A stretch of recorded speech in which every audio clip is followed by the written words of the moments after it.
আসসালামু আলাইকুম। আমি যখন বলছিলাম যে আমি পেজে ভিডিও আপলোড দিব না বা কিছু করব না, হ্যাঁ আমি আমার কথা রাখতাম, আমি ভিডিও আপলোড দিতাম না।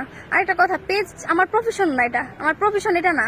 আমি একজন সাংসারিক মেয়ে, আমার ভিতরে সাংসারিক সব গুণ আছে, আমার ভিতরে কোনো ইয়া নাই। একজন লোক যা বলছে তাই বিশ্বাস করেন, তার তো পাস্ট আছে, সেও তো পাস্টে সাদিয়া নামক একটা মেয়ের সাথে এরকম করছে, তার পাস্টে তো তার ওয়াইফ ছিল।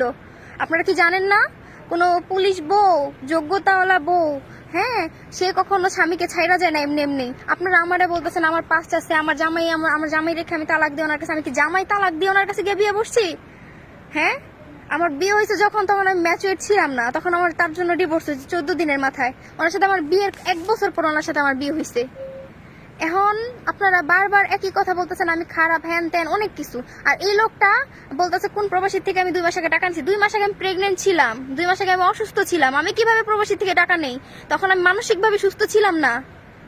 মানে আমি বুঝলাম না উনি আমার ছাড়বে, আমার নামে এত খারাপ কিছু বলতেছে কেন? ভাই ছাইরা দিলে দেন, কিন্তু একটা মেয়ের জীবনটা শেষ করেন না।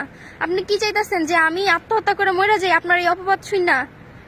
হ্যাঁ, আপনি কেন বাড়াবাড়ি করতেছেন ভাই? আমি কি আপনার ফ্যামিলির নামে কোনো খারাপ কথা বলছি? আপনি আমার বাবা মার নামে বলছেন। আমার মা নাকি খারাপ, আমার বোন নাকি খারাপ, আমার বাবা খারাপ, আমার বোনের দুধ কেনার টাকা নাই। মানে আপনি কি চাইতেছেন? একটা মেয়েরে ছাড়বেন, তার জীবনটা শেষ করে দিয়ে ছাড়বেন, তার লাইফটা বরবাদ করে দিবেন, এরকম কোনো কিছু চাইতেছেন?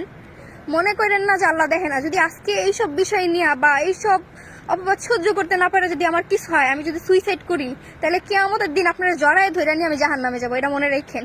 কারণ আপনি আমার বাঁচতে দেন নাই। আমি বাঁচতে চাওয়ার, বাঁচার জন্য আমি নিজেরে বাঁচার জন্য আমি নিজের আপনার থেকে সরাই নিতে চাইতেছিলাম, বা আপনি সরাই নিতেও চাইনি, আমি সংসার করতে চাইতেছিলাম।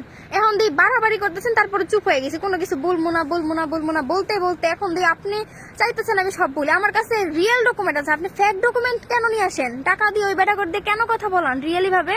ওই লোক প্রমাণ দেখ, ডিরেক্ট লাইভে আসুক, শর্মিলা আমার থেকে টাকা নিছে।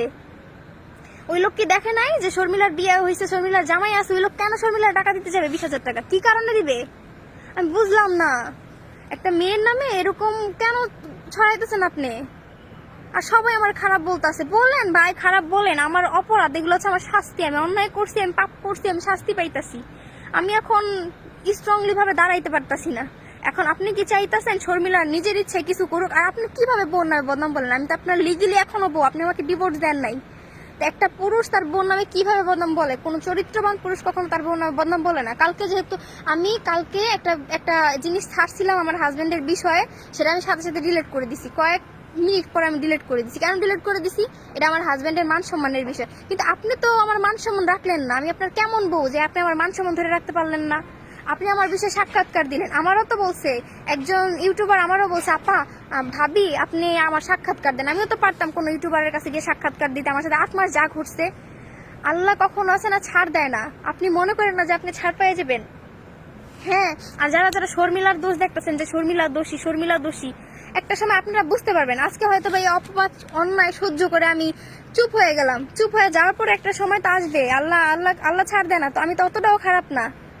হ্যাঁ, আমার আগে একটা সমস্যা থাকতেই পারে।